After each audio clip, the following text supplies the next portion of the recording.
Out of the 314 teams that signed up, only 2 remain. This is the Collegiate VALORANT Fall Brawl Finals. My name is Jaws, joined by Tanner Metro, as always, and we're about to jump into the action. We've got 2 teams left, Tanner. It all comes down to this. It all comes down to this, and you couldn't have asked for, or maybe even written a better script, because we all believe that somebody's writing the script behind the scenes. But at the end of the day, it's the #1 East, it's the #1 West, and we get to hash it out right here. Is it East Coast, Beast Coast, or West Coast, Best Coast? Well, that's the answer everybody wants, I think. It's been quite a semi-finals yesterday, wasn't it? I mean, geez, the amount of disgusting jet plays that we saw yesterday, I hope that carries through to today, because the highlight reels coming out of this tournament in general are going to be absurd. I am excited. Let's have a look at the format and how we got here as well, because like I mentioned, 314 teams, Tanner. And yeah, only 2 remained. Yeah, and that is so when you're looking at this and you just see East Qualifier 1, number 2, West 1, number 2, that is where these teams just battled through it all. 314 teams, that is an absurd amount of teams. That is more teams than you're seeing in your VCT Opens that are joining in the round of 128. It's insane how much, I guess, talent or how much competition there is in this collegiate scene. And then it's even more crazy to think about that we are getting the top 2 teams in what seem like all of, I guess, you know, the collegiate region right here, right now. Yeah, it's ridiculous. Of course, you can see there the formats, and let's have a look at the playoff bracket, though, and how the teams got to the final. 2 2-0s, one of them closer than the other. Carlton beat out Houston 0-2, and then that game, the second one of yesterday, was a nail-biter. So close. It looked like no team could attack. It was all defense, defense, defense. University of Hawaii, Mānoa, of course, and PSC. That was a 2-0 to Mānoa, and they went through to face Carlton. And what are they fighting for, Tanner? Well, this beautiful prize pool. A total of $5,000 US, and amongst the first to the fourth, 2,500 going to the first place, the winner of today's match. But you're still guaranteed 1,250 if you are here already. So you're still walking away with a little bit of cash in your back pocket, even if you do go home the loser, unfortunately. Yeah, and for Houston Premier and Western Virginia University, they got a couple extra bucks in their pocket as well. I like that what we saw yesterday between the 2 teams. I guess I want to say the losing teams, most importantly, is both of them never really gave up. And when you look at the run from Premier kind of slowly making their comeback after a wonky first map against Carlton, they tried their darndest. You go out 13-9, 13-7 against one of the strongest teams regarded. I mean, you know, they're 28-0 now, you know, so that right there is just a showing in itself. And for Western Virginia University, they had nothing to lose, right? They had everything to gain from this one. And you really saw that they kind of just put it all out on the line. They were just doing their own thing. They're trying to have a good time while doing it. At the end of the day, they still walk away with some cash. It's crazy to think that Carlton could be 30-0 after today. Like that, an absurd record in of itself. But it's going to be up to the University of Hawaii to try and topple the Kings of Collegiate currently. We're going to jump into map rather soon. Let's have a look at the rosters, though, and how the players have been looking too, because we've had some crazy jet plays, like I've mentioned, but we've also got superstar Sova players on either side as well. Danny just apparently smurfing Collegiate from what we've heard, and he, trust me, he did look good. But it's been moves that has really been popping off on that jet. Niner as well has been a fantastic supportive player as well. So Rubsky, we haven't seen crazy lurks from him. It feels like he's alive last every single round. And there is a couple of interesting rounds and I guess halves from Carleton University yesterday. They started off extremely slow. They ramped it up towards the end. Yeah, it was all about the mid-rounding, and we got to talk to Niner yesterday, who's actually the substitute for this team. Riv is on vacation, so Niner is in, and he did not only his job, but he did it incredibly well. Coming in as a sub is never easy, especially when you have all of this pressure. We talked about pressure yesterday, right? 26-0. You're coming into the playoffs against teams that you haven't, if ever, played before, because it's, you know, East Coast and West Coast doing their own thing until now.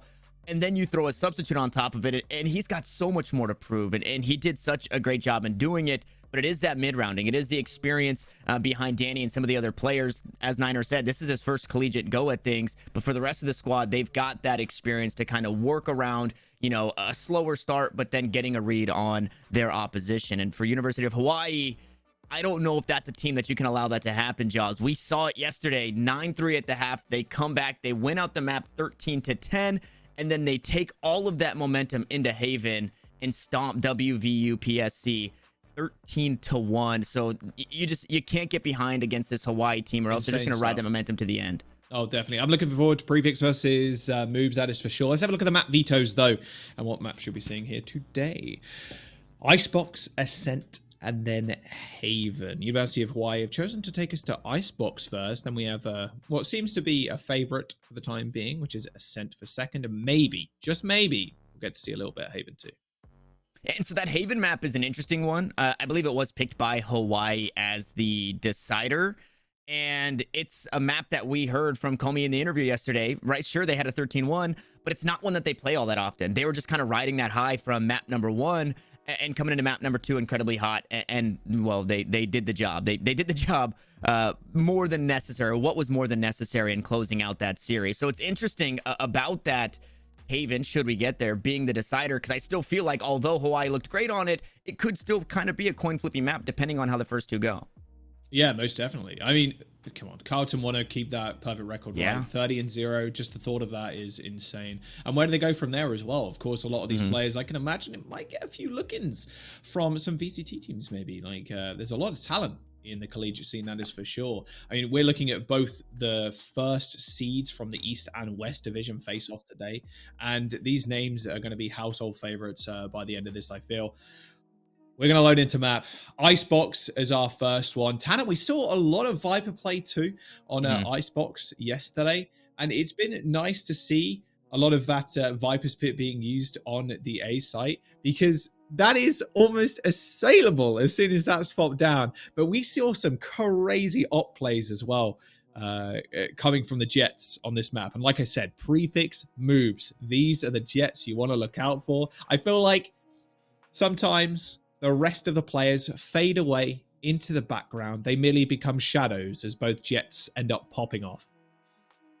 It does seem a lot like that. I will say, though, for the side of Carlton, this is also the map, if you go back and take a look at that VOD out in the chat if you guys missed it, where, I mean, Danny basically claimed his territory. He planted his Sova flag, probably more like a Sova dart, right? Or maybe his bow in the ground, right behind Generator on that A site. And no matter what was happening, Danny was able to get multi-kill after multi-kill, kind of just standing out in the open. It was almost, I don't want to call it an off angle, but nobody was expecting the Sova to be there, and Danny would get so much value. So if Moves was kind of lacking a little bit, or if he died early in the round, like we saw in some of the rounds yesterday, Danny is somebody that you can also rely on to kind of be that anchor and to kind of pick up the slack where you've lost it previously. And as we take a peek at the compositions across the board, it's that single duelist. This is what we talked about yesterday. If you are only rocking that single duelist, you pick up that conventional or that anchored sentinel, and that's what Mikey's doing. He's on that Killjoy, so he's going to be able to anchor down a site. It also means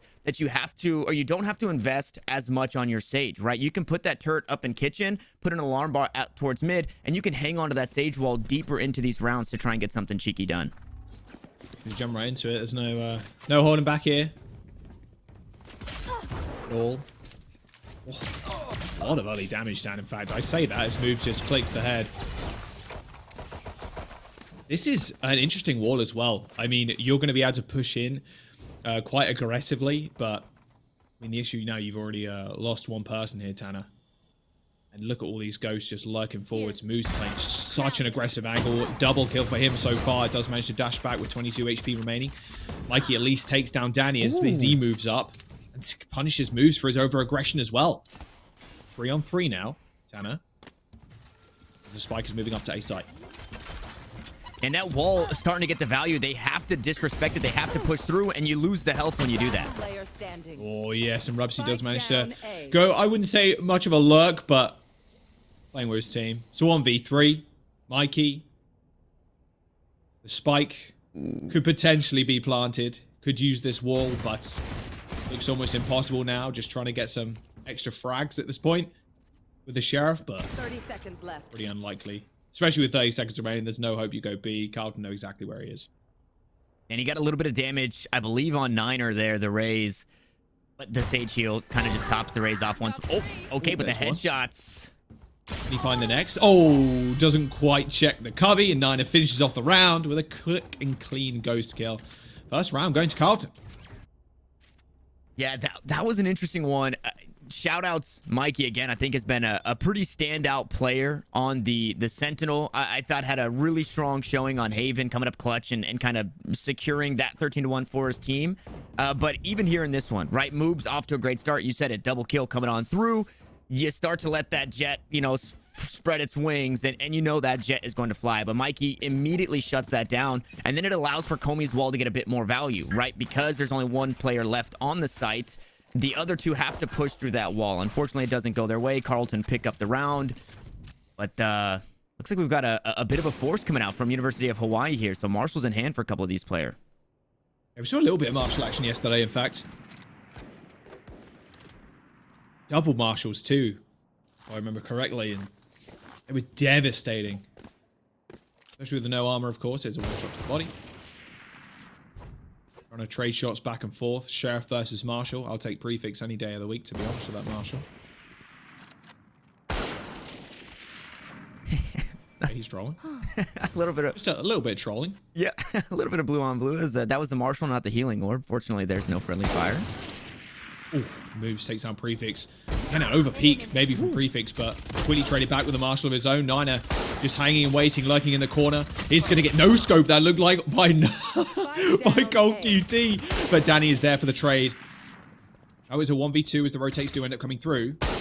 Danny knows exactly where they are, jumps on top of the box. There's a lot of damage going down on both members of Mānoa's.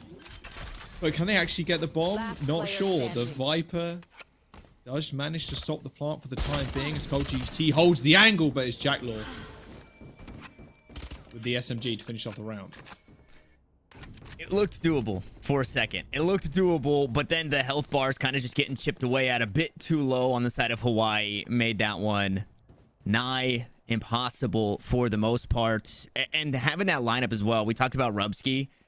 Getting that plant down because they forced would have been huge for Hawaii. They'd have been in such a great spot. Their economy would have been awesome. Now you see it's a Bulldog for one player, light shields for another, and quite possibly maybe less into utility kind of across the board. You're seeing one Cloudburst, one Updraft coming out from Prefix. You get that spike down, you have some extra credits, and this round is a lot stronger. So a heads up, Snakebite, and a heads up push, but the heads are getting popped. Wow, a very, very aggressive defensive push from Carlton. They sent three players up near almost the spawn. They do manage to trade 1-for-1. OQG gets spotted out by the recon dart, and the wall has gone up as well. Both wall Vipers, in fact, on B now. Yeah, and we're early into this game, but the attacking Viper wall has been where the attackers want to go. So I wonder if that's going to continue, or if eventually we see some kind of bait with that from Hawaii. A lot of spray through. Rubsky does pay for it as Cole QT doesn't get the plant, but now he's going to go for a replant after killing Rubsky. 4-on-3. Make that a 3-on-3. One enemy remaining. Oh, moves again. QT's going to fall. Prefix on yellow. Ain't going to happen. Quick defuse. And just like that, Carlton take round number 3. It feels like right now, Tanner, Mānoa, they have a good idea. They are able to execute, get those spike down more often than not, or get positioned to get the spike. But Carlton's retake or aggressively trying to force mistakes out of Mānoa when they're trying to plant, it's just working out for them over and over again. It's like Mānoa aren't expecting Carlton to go that aggressive when they try and get that bomb plant down. Yeah, I also think we're seeing a bit of the nerves as well, right? This is a pretty big matchup.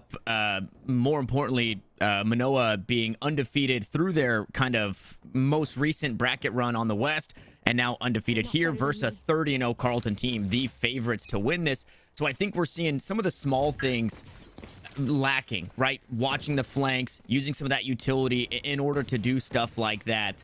I think the nerves are kind of stealing that away from University of Hawaii. Should we see that, start to step up in the next couple of rounds, I think we see a different team, and that's a great start to this round.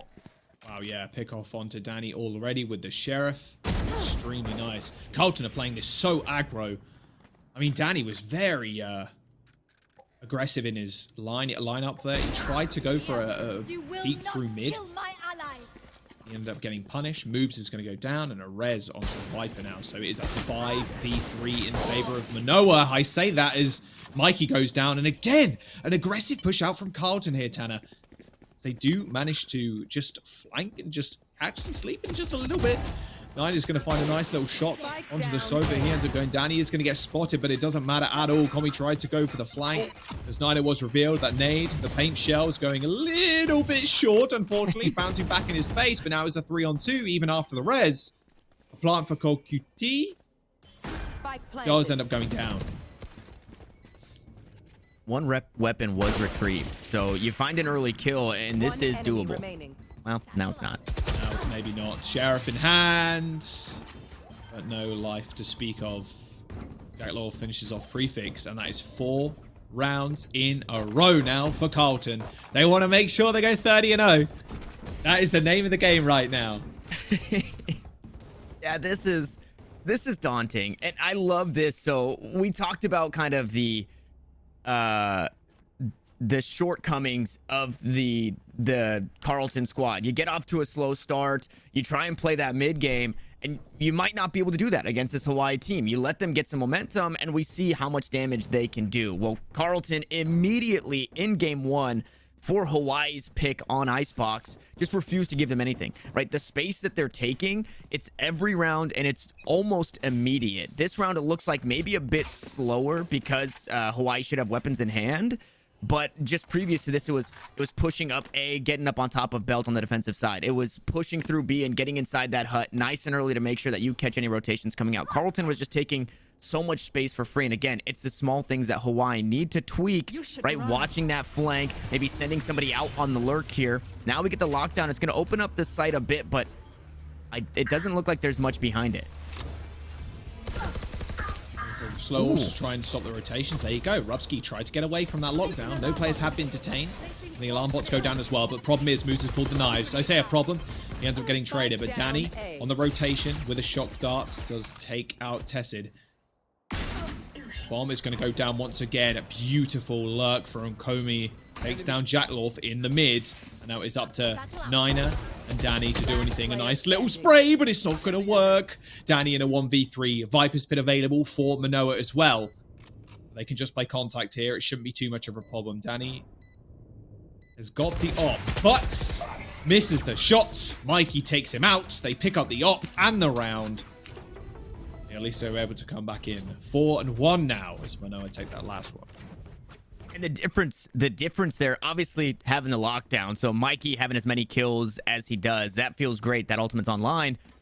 But it's the little things, right, Jaws? It's Komi going out on the lurk and actually getting some value out of that. Catching a player on the rotate, which had not happened in previous rounds. Every time that the A site was taken, the defensive players from Carlton, they were just able to rotate over for free. And this time, unfortunately, Jacklorf gets caught out. Komi gets some value on the lurk. And now you're creating some paranoia. So now Carlton are put in a tough spot because they need to push forward, but they also have to watch their rear. So a heads up change to how they're playing this. And I think Hawaii are finally realizing, hey guys, we're number 1, 2, so we can compete. Oh, no. Jacklorf again has been pushing extremely aggressive. You talk about how they mixed it up a little bit, playing aggressive and fast in the early rounds, not to get beaten out like they did yesterday. I mean, they were down, what, 5 rounds before they really started to put it into high gear. Jacklorf gets punished for his over-aggression at the start of the round. He has a nice little sightline here as well, up on top of the box. He has the AWP. He can clear a lot of these angles, and they can clear a little bit more with the Viper's wall as well now. I'm just waiting though. Lurking in mid still. A lot of util being thrown onto the B site. And Komi once again comes up big. Takes down Rubsky. That's his second kill of the round already. He's going to find another one, but Niner beat him to the punch. 2v3 now. The Jet with the Marshall versus a Jet with an op. I know who I'll take. Well, they both missed, so yeah, I don't know I'm feeling shaky on both of them now at this point. No, oh, and Moobs is actually able to get a weapon swap here because of that body that dropped from a fallen teammate. So Vandal in hand, maybe not expecting it. Another miss. That is not great for this team. Great at all. They're going to satchel forward, but no, they're traded way in favor of Mānoa right now as the spike has gone down. He's going to need to react quickly. Oh, no way did Prefix make that. Moves, maybe the nerves is getting to him a little bit there. A few missed shots, one with the Marshall and a couple Vandal sprays going a little bit wide does result in Mānoa picking up their second round and keeping the op for themselves too. Their economy is looking fantastic. So that round looked winnable for Carlton. Outside, if you give him a bit more time, and if Moobs actually hits that kill on a Prefix, right? Moobs hits that swap, Prefix misses a shot, should have been punished for, and he wasn't. So you can kind of count your blessings in that round of University of Hawaii. But again, they're coming out of their shell a little bit. They looked so closed off in the first 4 rounds. It looked like they didn't think that they could compete, and now they're able to play their style. Check this out. It's already different. You're getting the same noise out towards A, but you have a player posted up inside the hut over towards B long, and you can just sit there. Comey's doing the same thing, playing up towards mid, taking away some of this space, or making sure that Carlton can't get this space. And Comey might get heaps of value. He looks away at the wrong time. Yeah, that's a rough place to start. The fortunate thing about that is that weapon is a little out of reach, so it's still a thrifty round for the 5 Carlton players. They're going to push it, though, but the drone is going to spot him out. Just a Marshall in the mid, yeah. Okay, they decide to back off. It's not worth it. A lot of stuff has been committed here, and they go for the res as well. Like, I was going to mention before, but I might as well mention it now. They had 4 ultimates coming into this round. They only have 3 now after that res, but this is another nice momentum shift. Danny on a very aggressive push, but Tessid knows this is going down. Like, one, he shot, but like the rest of Carlton have been playing so aggro. As soon as Mānoa give up map control, Carlton instantly there to take it. Doesn't matter how far up they're pushing. Oh, dearie me, Rubsky. Another aggressive push, only 8 HP. Rocket from downtown is not going to land, but Prefix lands a shot dead in the center of his chest and takes down Niner.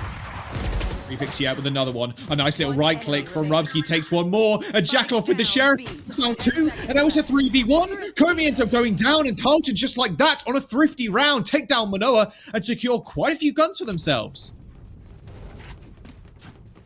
Wow.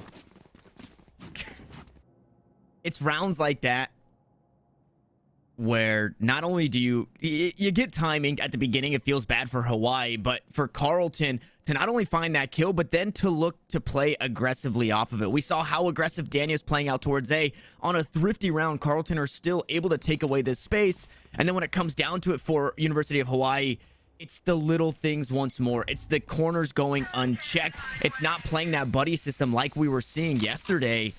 And they just fall victim to the thrifty round. That one definitely hurts. Not only does it hurt the morale, but it hurts the economy. And Carlton now in a really good spot because, like you said, they've picked up a few weapons. Moobs is aggressive with the op here. He's got nobody but himself to bail himself out. So this is a very tough spot to be. And this Viper's pit, I'm not very happy about it. This is one of those pits where you can get on the rope and you can sneakily go over the top as Moobs in a bit of trouble, as I believe he found a leg shot on the Sage. Yeah, that's super unfortunate.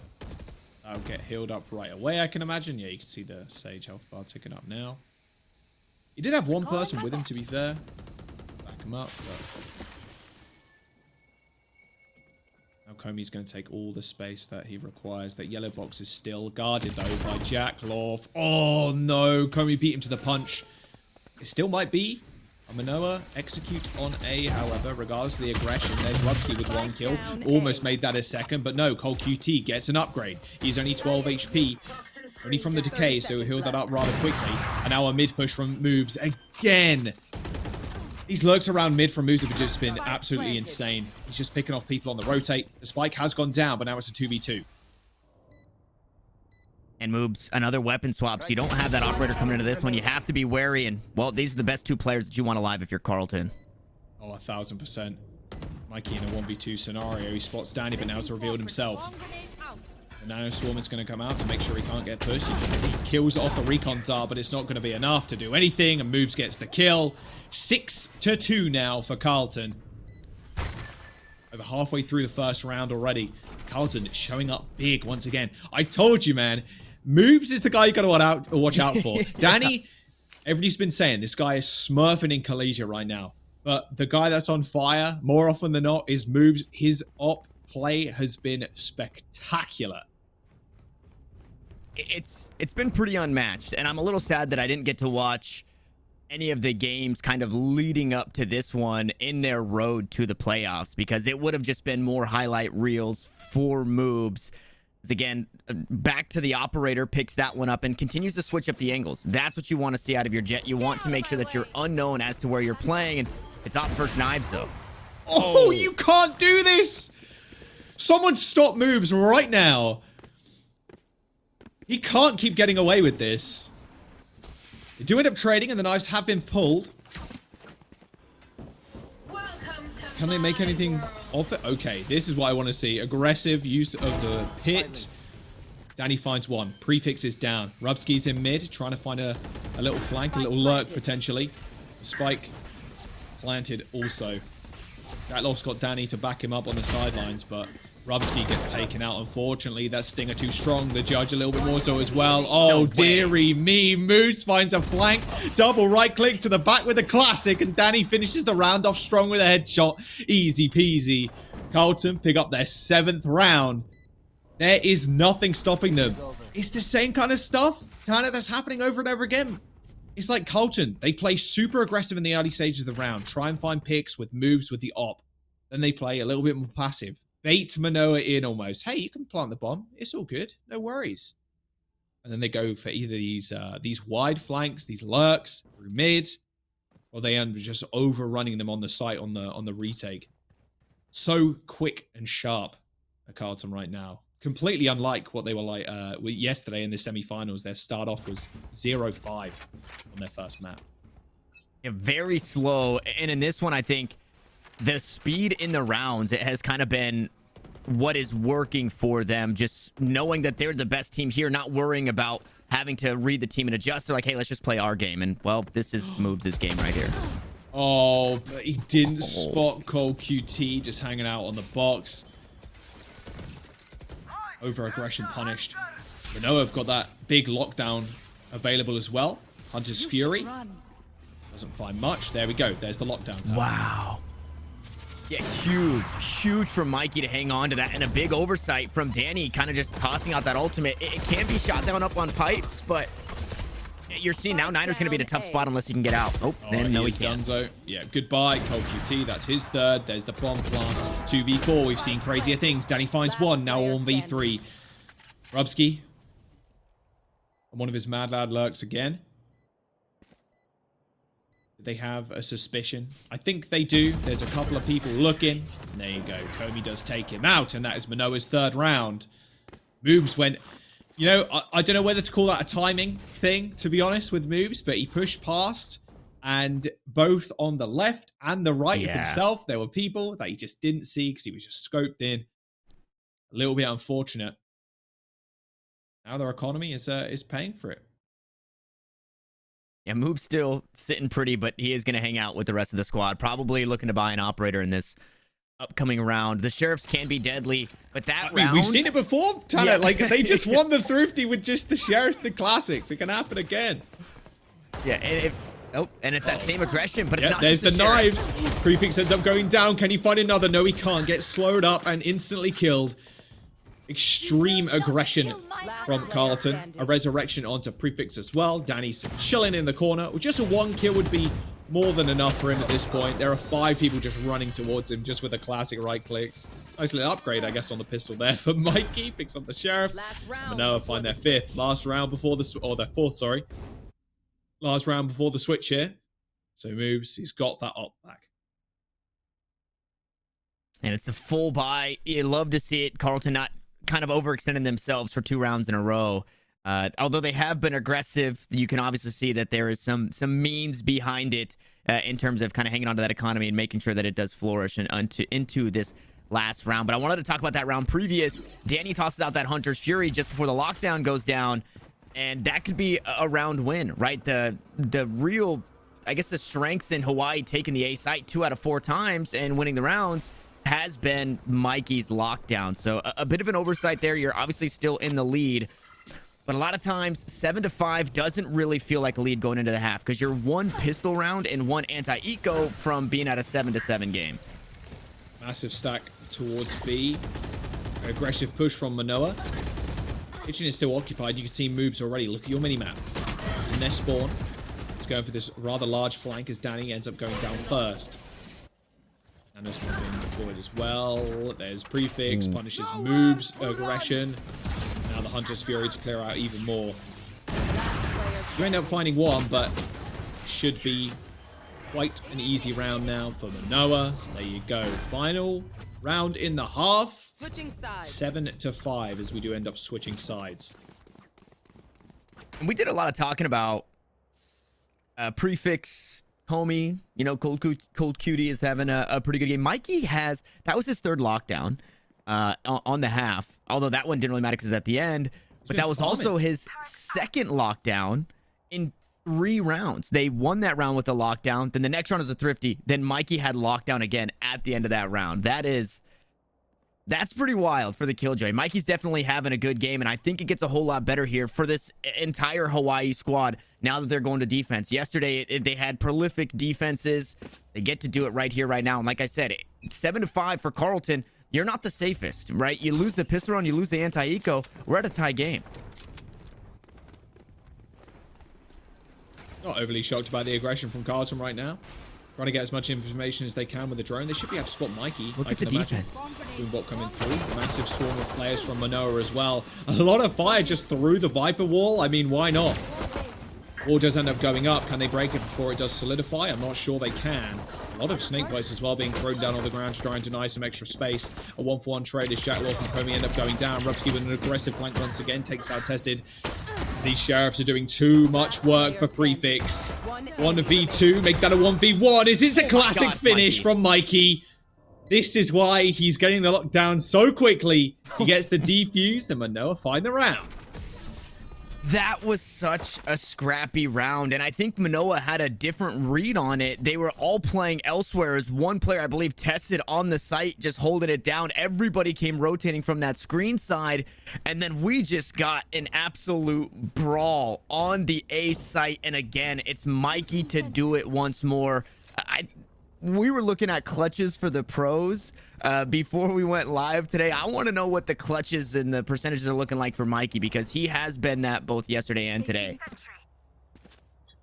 This is why he's been farming those whole points so quickly, right? He's already on 3 of 7. Getting the defuse as well as a couple of kills towards the end of that round. Now a big push in. Nice lot of damage. Wow, Tessid takes a couple of people insanely low. They're all just going to be rushing him, though. He's got to be rather careful. Only 14 bullets left in the mag, but it doesn't matter because Prefix, I believe, was that a double? That has to have been a collat from Prefix, potentially, and then Cold QT with a nice triple spray down. That'll be just that. Okay. Carlton, extremely aggressive push down mid. They get cleaned up. At least they're on the buy now. Yeah, there's that. But it's also a tie game. It's also been 5 in a row for University of Hawaii. So the momentum, they've got a lot in their favor. And when you look at the scoreboard here, you see Tested kind of a bit lower, you know, 4 and 10. It's not great, but 8 assists. And again, now on defense, I think the Sova is going to get so much more done. 4 players stacked up. They want to take it quick out towards B. Carlton know that they have the weapon advantage. This is a nice drone from Danny. This is what Hawaii was lacking on their attack. Like right there, you can just run through now. You don't have to clear your corners perfectly. And it allows for this much space to be taken.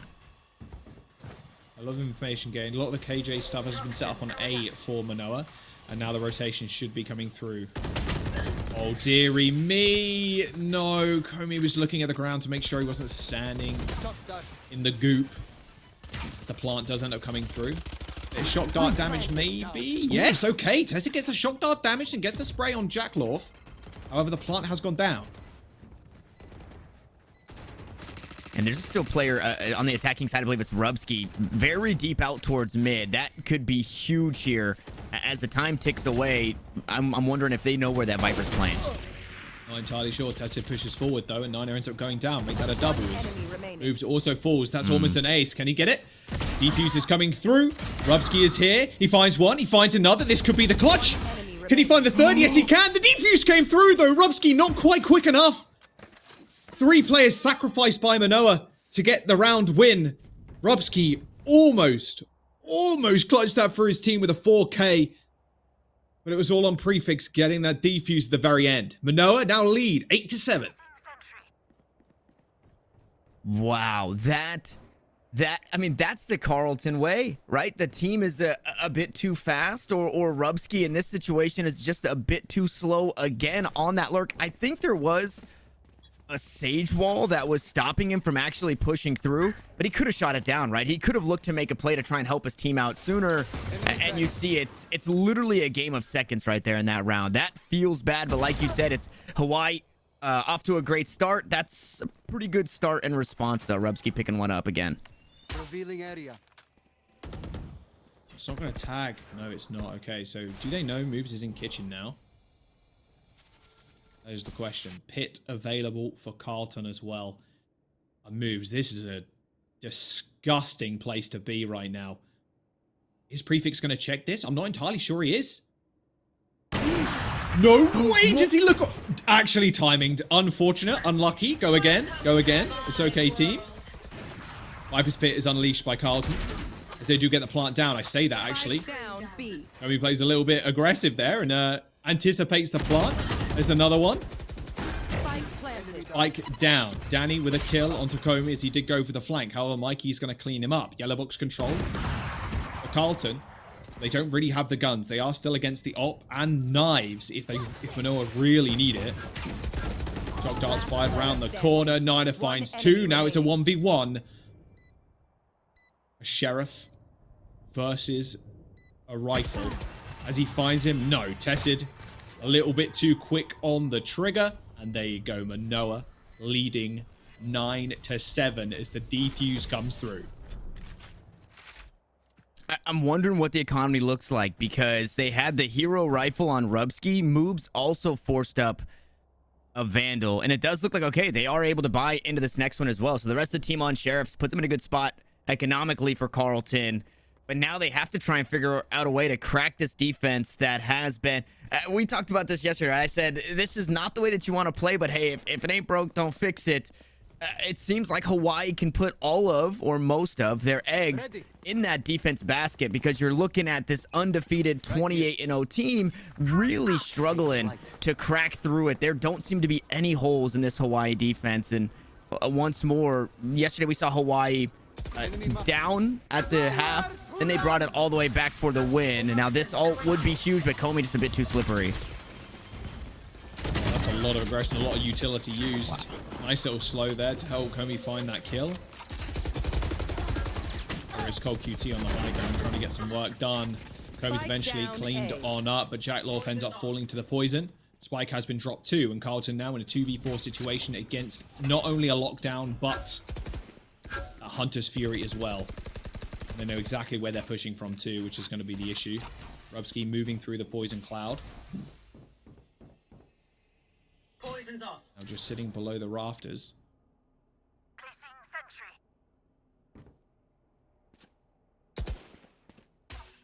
I believe a fake plant. Yeah. Oh, what a kill. Now it's a 3v2. Extremely winnable. Snake belt onto the high ground to stop them pushing through the door. And Danny could potentially go for the plant here if he really feels like he needs to. There you go. Hunter's Fury comes out. Oh, Rubsky a little bit too far forward. Ends up getting tagged. Danny, quite an unlucky situation for himself. That Hunter's Fury perfectly lining up. And Mānoa are now 10 rounds to 7. Carlton, this could be their demise. Their gargantuan win streak could come to an end here. Wow. I mean, that is unlucky. You see the experience again. Danny understanding, hey, I'm going to tap this plant. I promise you somebody's going to peek. Whether it be from heaven, whether it be from screens, Rubsky gets a kill. But then the Hunter's Fury comes through, and it's Tested, who was just previously 4-10 or something, is now 12-11. It's the defense for this team for me, and well, Komi, you got to go a bit further forward on that Viper's Pit to get it down onto the Alt Orb as well. So pipes are going to be cleared, but yeah, that's not what you're hoping for. Boy. Oh, they're going to wait out the pit, it seems. There you go. It's done. All right, sweet. Knives have been drawn. This is a complete 180 in how they want to play. Now they're playing extraordinarily slow, even with the knives pulled. Aldrone's going to come out at what seems like perfect time. Did Comey see him? Yes, he did. Danny's dead, but moves, dashes forward, kills that Tessin. He is going to get revealed too, and this the bite is going to go down also, so a lot less room for moves to maneuver. But going for the plant, nonetheless. Yeah, lockdown, though, should push him off quite far. Nobody's on the flank, so it's just full frontal attack, and that's a bit scary to me. I would love to have seen somebody waiting here on the flank for this team to come back on the lockdown. Ooh, Jack Love. Oh, unlucky son. Straight into Mikey's crosshairs. There's another one as well. 3v2. Now a 2v2 as Mikey gets 3. Kobe finds Niner, and now just a 1v1. Viper versus Viper. Kobe's going to switch weapons to try and get the ammo replenishment. He spots him from afar, doesn't quite land the kill, takes the ropes, gets the kill. Kobe with the clutch and the defuse as well. He's going to be able to get this just in time. The University of Hawaii Mānoa, they secure 11 rounds against Carleton. The 28-0 team could be 28-1 in just a couple of rounds. Comey is a freaking madman, Jaws. He didn't have to do any of that. The spike was planted safe. The post plant was already used. The snake bites were down. He could have just hopped on the spike, but instead he goes on this complete Rambo play to not only find some damage, but then to hop on the rope as well and go asana on him. I mean, you're getting in the minds right now, the momentum that has been built up. The University of Hawaii, they're not stopping anytime soon. Comey is man, that guy's a freak, man. That was crazy. Hey, guess what? Mānoa have the res too, so if he goes down, just res him again. Yeah. He's going to find value, that's for sure. Bit of a split here. 3 players on B for Carleton. Nice little jiggle. Oh, don't test prefix, please. I felt like 1 in a million. 1 in a million you survive in that one. Nice shot. Jalov not quite so lucky. Spike has been downed as well. Oh, Moose pushing through the wall. Comey is on the other side of it, and he met his demise. And now the spike being rotated all the way back to A. Carleton have gained a fair bit of presence on there. So it makes sense at this point, knowing how much pressure from Mānoa has been placed on B. I mean, if you're going to have anybody anchor, though, who better than Mikey, right? Kind of just holding it down. Well, okay, I spoke a little too soon. Sorry, Mikey. I cursed you a bit. Now things have been opened up, and this is a position where we've seen Carleton almost come out on top previously. Being a player down, well, now things are equalized. Resurrection still available for Mānoa, though. They really want to go for something. Danny playing so far back. And contact. There you go. There's the res that I was talking about. But Niner ends up falling. Cole QT. It's a 3v1. Danny, can he do it? I don't think so. Cole QT finds his double, and that will be the defuse for Mānoa. The resurrection too, so their economy is going to be looking great. Match point now, or map point even for Mānoa. Carleton about to go down. I never thought I'd see the day, Tanner. I'm going to be real. They're currently 28-0 all time for this roster. And 28-1 if Mānoa have got anything to say about it. It's terrifying. It's absolutely terrifying for Carleton right now. And we've seen close games. We've seen Carleton, I guess, overcome adversity, I want to say, even though they've always kind of been in the lead, especially yesterday.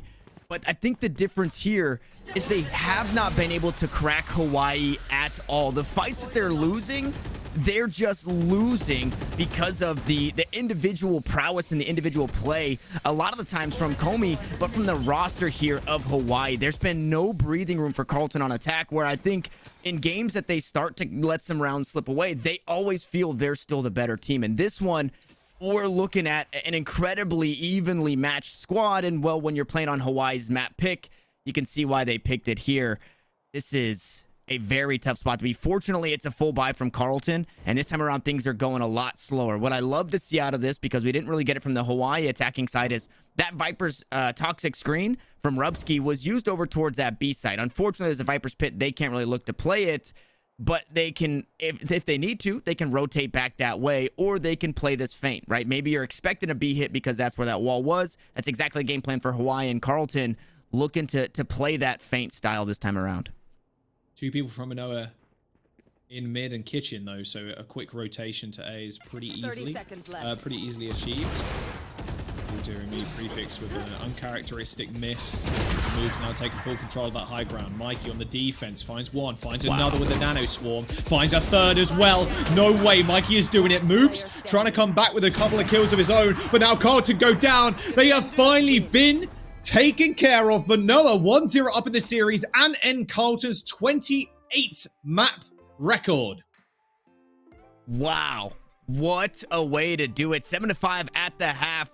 If Hawaii have a defensive side, you can never count them out. They just look so good. Now, again, it can be exploited, and that's a little scary, but at the very least, it's worked thus far.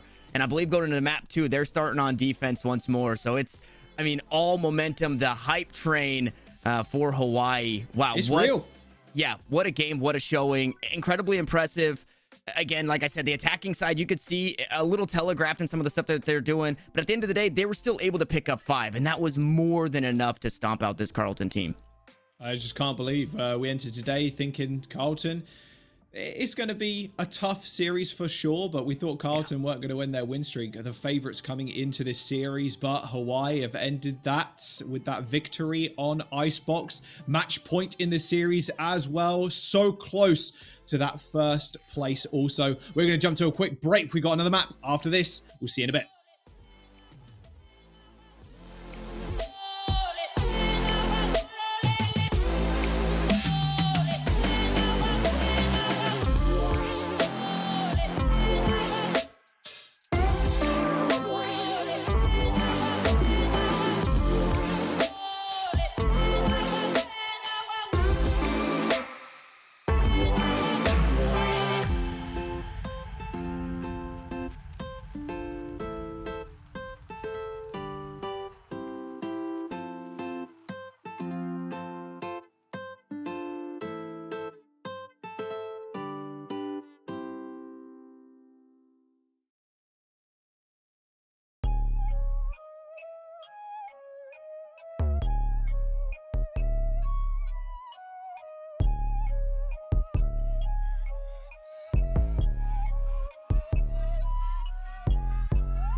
Welcome back. 1-0 for the University of Hawaii Manoa versus Carleton University. Tanner, we just saw their win streak come to an end. They are now 28-1 all time with this roster after that Icebox map. What an unbelievable start to the series. We thought Carleton might come into this, struggle a little bit against University of Hawaii, but they definitely were the favorites to win, at least in our minds. I mean, what happened, man? Yeah, it started off Carleton taking all of the space in the world. They weren't really, it was a team that we kind of painted. Carleton sometimes starts slow. This time they wanted to start fast, and they did it on defense. They were able to get that fast start. They're able to push forward, take away all the space, and they were able to stop this University of Hawaii at Mānoa squad from, you know, spreading their wings. They were caged. They were caged peacocks, and you got to let the peacock fly, right? I'm pretty sure that's a saying or something. But for the first 5 or 6 rounds, they just completely stuffed this squad. They didn't give up any space. The attacking side for Hawaii, the extent of it was basically pushing up to the attacking side of pipes and then things going awry somewhere. It wasn't until round 7 or 8 that we were slowly starting to see them spread their wings and play the map a bit better. Whereas I think Carleton got a little sleepy on it. And then 7-5 at the half, like we said, it doesn't feel like an incredible lead. You lose the pistol, you lose the anti-eco, which is what happened, and you're all tied up. Well, speaking of VALORANT, which you've done over the last couple of days, there is some other FPS titles you can jump into and play some tournaments. CSL Esports and Prize Picks are running a $25,000 collegiate tournament later this month. The dates are on your screen and registration is open right now. Head to cslesports.com for more details. That's a rather large prize pool, and I'm sure a lot of you will be interested in that. Some CSGO action. Yeah, all right. I mean, Tanner, look, we're 1-0 right now. University of Hawaii Manoa, they could do this. However, the one thing I'm slightly scared of, maybe they're scared of too, it is Carleton's map pick, and we're going to Ascent next. Yeah, and so Carleton is, right, we talk about the 2 players, the Moobs, Danny, obviously the rest of that squad, we saw it there. Niner filling his shoes. I mean, he has tremendous shoes to fill in a substitute coming in at the start of this tournament, 26-0, based off what the team has done with Riv being in. Then he steps in his first event, and he's done awesome. So the rest of the squad has their own role. But when we head over to Ascent, I mean, this is not only Moob's playground because of what the Jet can do, but it's Danny's playground. And those are the 2 stars that we've been highlighting. And if you take a look at things from yesterday, it didn't look great for Hawaii. Ascent can be a shaky map. So starting on defense, it's going to be their best bet, but they have to come out, again, riding that high from map 1. Well, let's jump into it, into Agent Select. Oh, man. Danny, he's got to pick up that Sova. Like you said, he was also a big pop-off on this map yesterday. Yeah. The amount of times he was getting Ares and Odin kills through the walls, just using the Recon Dart. Like, you kind of expect that, right? Recon Dart coming out? Oh, man, come on. He's going to be spamming the spots, guys. We can't just walk into that line of fire, but he was doing it consistently. It's definitely something that Mānoa are going to have to look out for. I'd be worried if I were them. Map pick, they definitely look good. Moves is op play on this map as well. Exceptional. We are seeing an Astra coming through from them as well as Rubsky jumping on to the KJ. But one thing we saw yesterday as well from Mānoa was this KO, and we're seeing it once more. We actually talked about it, Tanner, before the broadcast started. We're saying, we can see KO again? Really? If we go to Ascent, is this going to be the pick? And Comey, he let us know yesterday.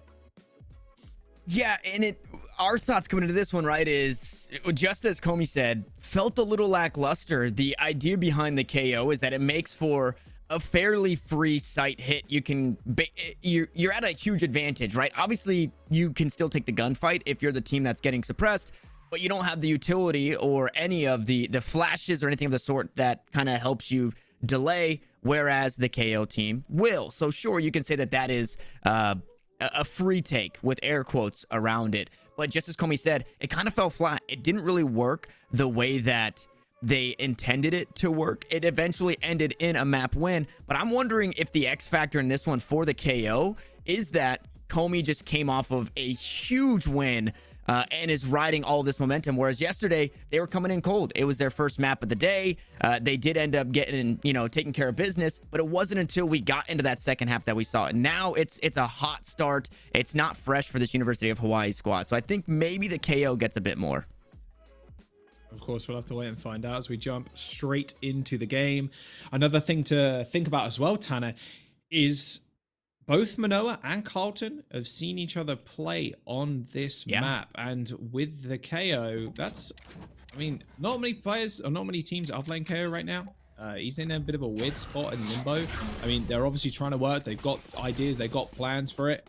But there's still VODs there that Carlton can look back on. Yeah, this is a change from what we saw from Carlton previously. On their attacking side, they would always have Rubsky.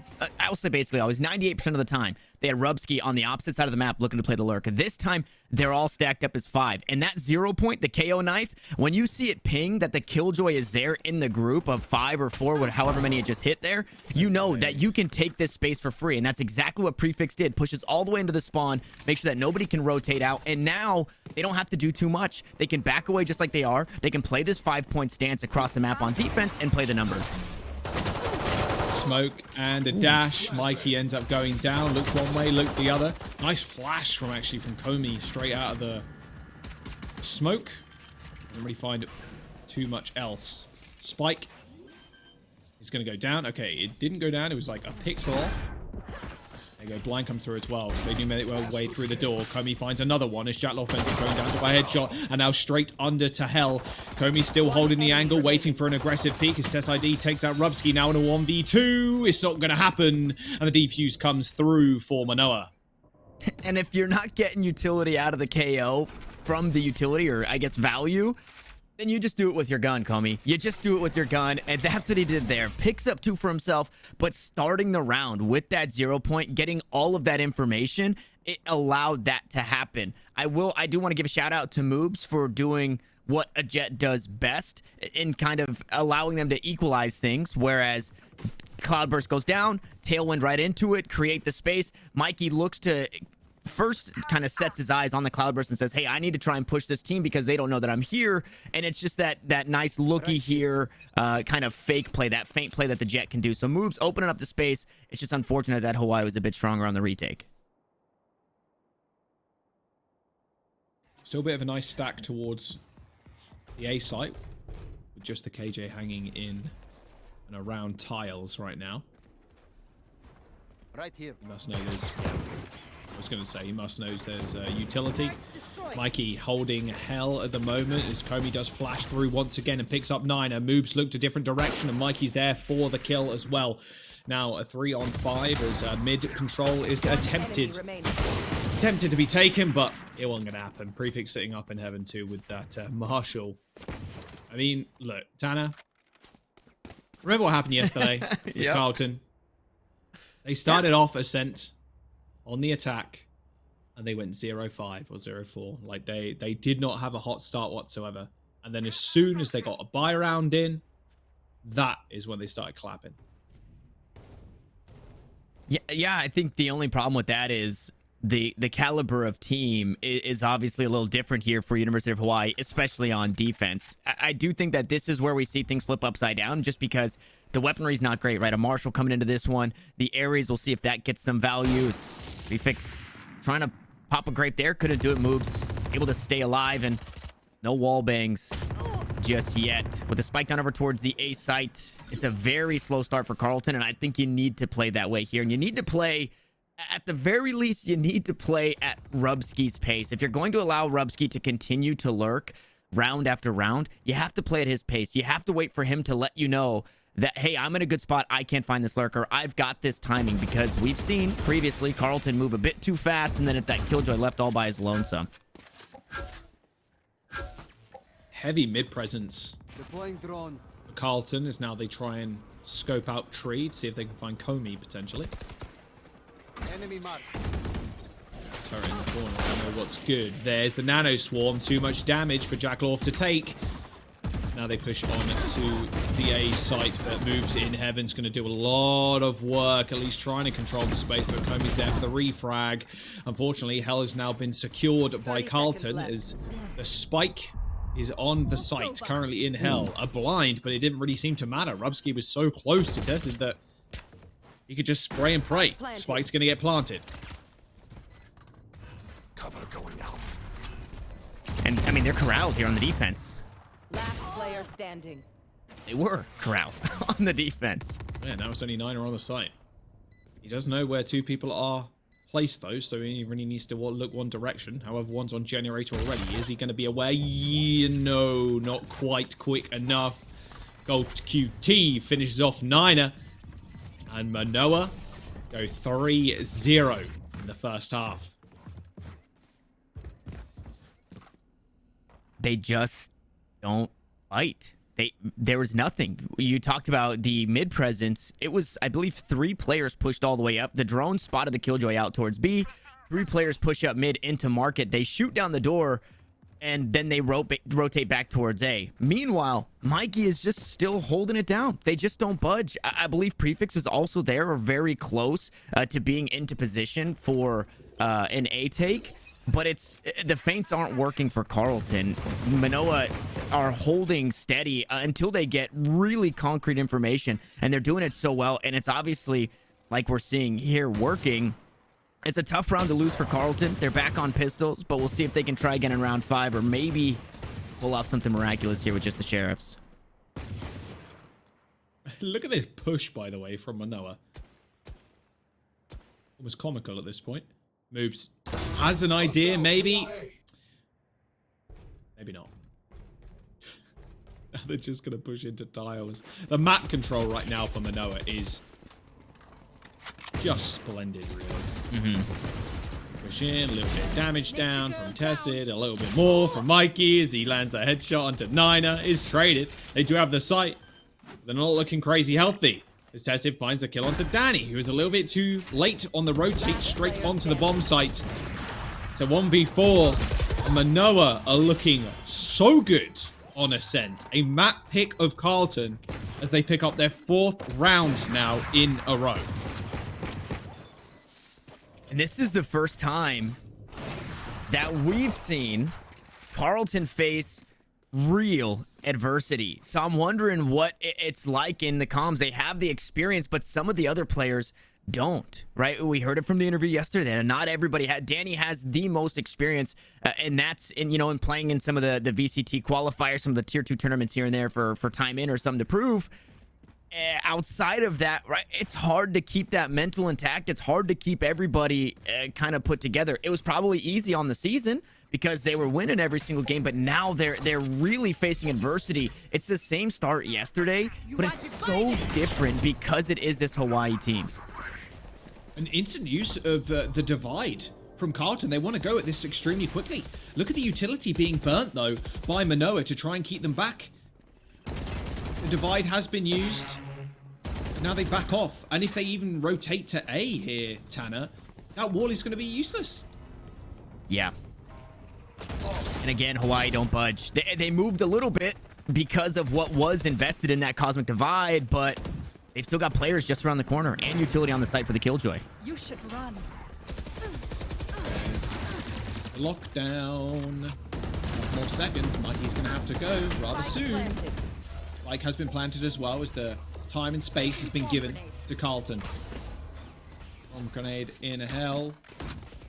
Stop any cheeky business.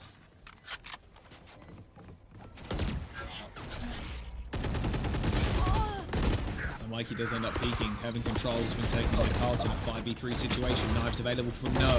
Komi, can he come up big? He finds one, he finds 2. Danny finishes him off. 1v3 scenario. Prefix. He's got the op. But with 61 HP, he's just going to back off. Going to give up the round. Save the op. Oh, no way that doesn't hit. Oh my word. But that one does. A beautiful flick onto Jack Lorf's head. They lose the round, but they take another gun away from Carlton and save their op.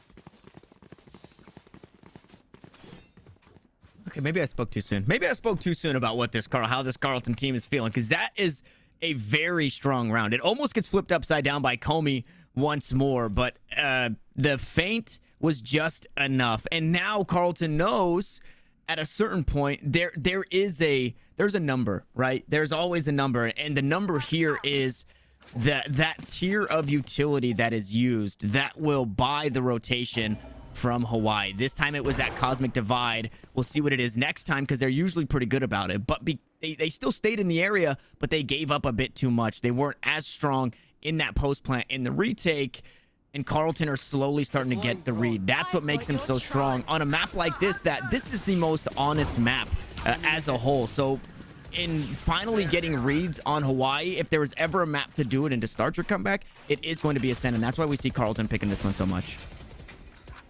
Like it's going to go down as well. Beautiful push in. Seekers were used to stop Mānoa in their tracks. Shock darts as well, doing a lot of damage. Wow. Spray through the smoke. Nets Danny a kill as the Hunter Fury reigns true. Can he find anybody? That's a lot of damage and a kill. Oh my word, they line him up and almost knock two of them down. Rubsky finds the kill onto Mikey, and Prefix is again at an odd angle to try and do anything. He has not had the success we've seen in previous maps with this op right now.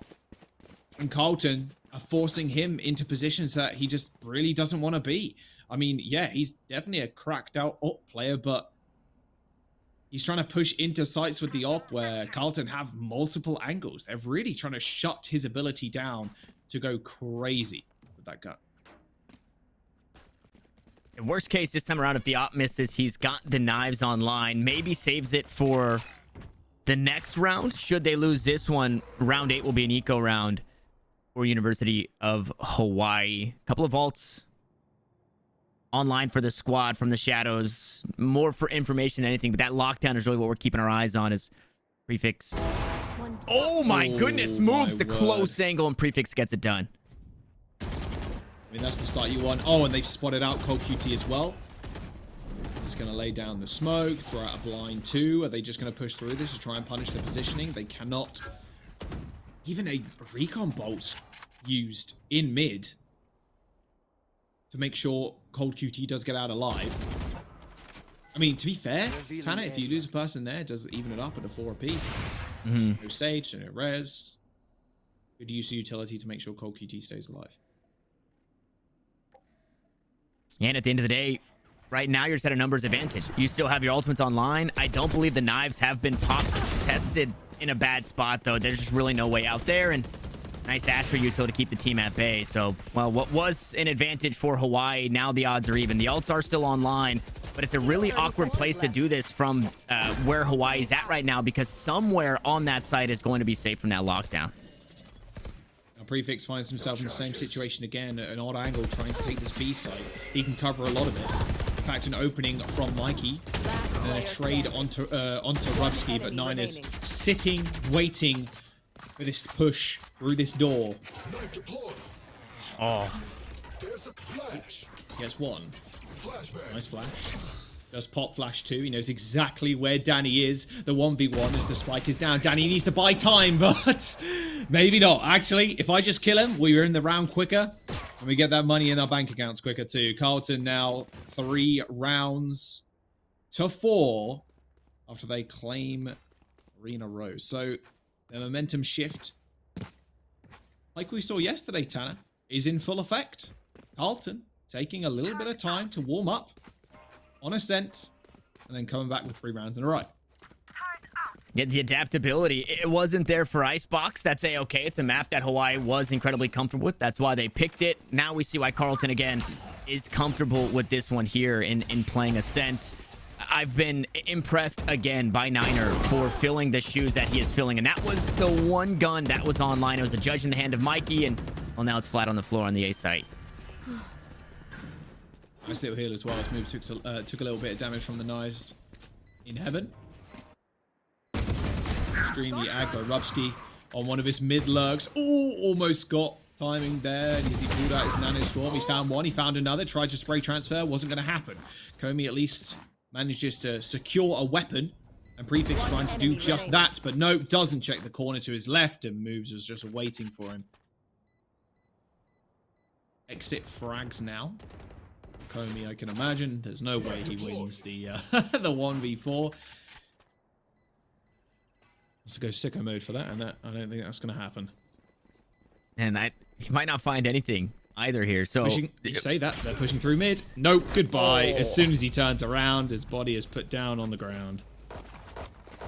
That rotation through the defender side of spawn out towards mid was a lot faster than I thought that was going to happen. I thought if anything, maybe he gets something from A main, but Moobs and Jackalor, if they were beating feet to get out towards mid, and you know the positioning, right? That 0 point came out from that A main side, so you have to assume that he's playing over that way somewhere. Now, though, it's weapons back in hand for Hawaii, and they can hopefully try and find a way to stop the bleeding. Comey has been, I mean, I'm wondering what the comms are like, or what's going to change here, because it's been the Comey show. He's been trying to prove us wrong, Jack, in saying, yeah, the KO pick does work, but the rest of the squad are just floundering a bit behind it, kind of coming in what you would think would be the first map of the day, coming in cold to this one. But you do have to give Carlton, not only for the changes they've made in this game specifically, but the changes they've made since yesterday, right? They're slowing things down just enough for, like we saw in that last round, Rubsky to get some value. And, well, speaking of value, Comey gets a little bit there. But space has now been garnered by Carlton. They can just take the catwalk pretty for free and push into tree. There's some KJ utility there. And speaking of KJ, they even have lockdown too. Sounds like, yeah, the call is just rotate A now. I think Carlton's just going to go for the full hit, full send it, and that's exactly what they're going to do. Generator control now from Jack Lorf as the plant is going down. And Rubsky just not in position yet to ult. Where's Mikey is? Oh, no, Mikey defending that lockdown with his life. It's still alive and well as well. And Jackalov knows exactly where that is. Gets the call out from his teammate, and he's trying to push through to try and take it down. Mikey's going to fall to a headshot. He's going to get detained, and they must know exactly where he is. Oh, goodbye. Should have knifed him for the style points. And a swarm on the spike. Trying to clear people away. There's one in hell, one by the doors. That's just a little bit unlucky. And Cole QT's waiting on the angle with his rifle, and the defuse comes through. Mānoa, they find their way back in this game. They pick up another round. Make that 5-4. That was an unlucky nano swarm that he threw there. Like, yeah, it didn't quite. I don't know what that was, bit of terrain, but. Didn't quite have the lineup there. Unfortunately, it's not what he was going for. Rubsky had the right play too. That is a round where you cannot fault Rubsky for moving too slowly because there was a lockdown in place. So that was just Hawaii on the retake, using, not only sacrificing their bodies or trying to, right? Moves going down, Mikey just fighting on top of the ult, but then all of the utility to keep the lockdown online. It forces Rubsky to play too slow because he can't find a way in. And then we saw Jack Lorf, that one player who was trying to, you know, sacrifice his body to take the lockdown out, eventually gets blinded up, taken down, or detained and then taken down. So you can't really fault the slow play there coming from the lurk. It's just Mānoa doing it again, where they're just strong on the retake, and Comey kind of kicking things off, getting things started. He's also IGLing. You get a kill and you die at the beginning of the round, you just get to use your brain at that point. No way. Oh, and there's the detain as well. Aggressive push in. Using that lockdown.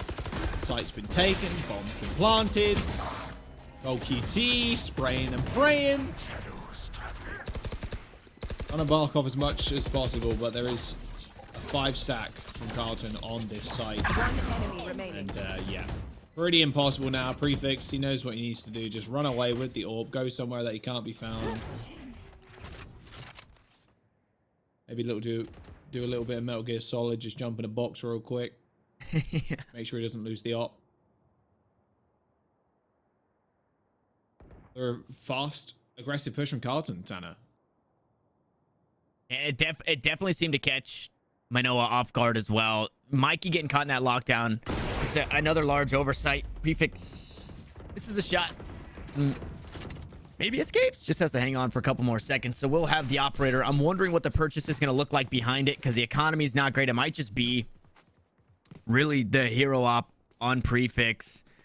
But yeah, the quick pace kind of catching Hawaii off guard. And I think that is where their stoutness in playing that 5-point stance and defense, not really budging. You obviously see there's a weakness, right? With nobody rotating over early, if you take the site as 5, that's a 5v2. Obviously, you have the lockdown on top of it, which makes it a whole lot harder for Hawaii to do anything. So Carleton are slowly starting to find ways to exploit what seemed good at first for Hawaii, where they do just kind of play stalwart. They look to play until they gain information, and Carleton says, okay, well, we'll give you information and 5 bodies on top of it. Light available as well for Carleton. They make another aggressive push into B. Look at the positioning from Mānoa right now. They got a couple of people rotating through spawn. One on like the market side of mid too. They have a lot of control. Nine is just waiting. Waiting for his prey to walk through that door. I mean, Komi's only got a ghost and actually just gets taken out by Moves, who's just been on a tear these last couple of rounds. Even has the knives to play with too if he really wants to. Just going to wait in Boathouse. Oh man, this is looking like a 1 round from Carleton now. And I don't even think Hawaii can hope to find some exits just because they have the sheriff. You see the op already backed so far away and the pistol's just around the corner trying to play the cross, but I mean, you can't really get anything here. If Mikey, okay, I was say if Mikey was to find something, that would be absolutely insane. And Carleton may be trolling just a bit, but into the thrifty round, everybody stays alive for Carleton. It only means good things, right? It means not only netting themselves an even half on what is the strongest side for Hawaii, but quite possibly more because their economy going into round 12 is sitting pretty. I think the same situation happened before in the semifinals where Prefix had the same op for yeah. I don't know how many rounds, something stupid, but I just remember them picking it up over and over and over again, or like he's just like held on to it. It's the same situation here. He's just not died with the op. I mean, while that is good, it's not getting as much value, of course, as he's wanted it to.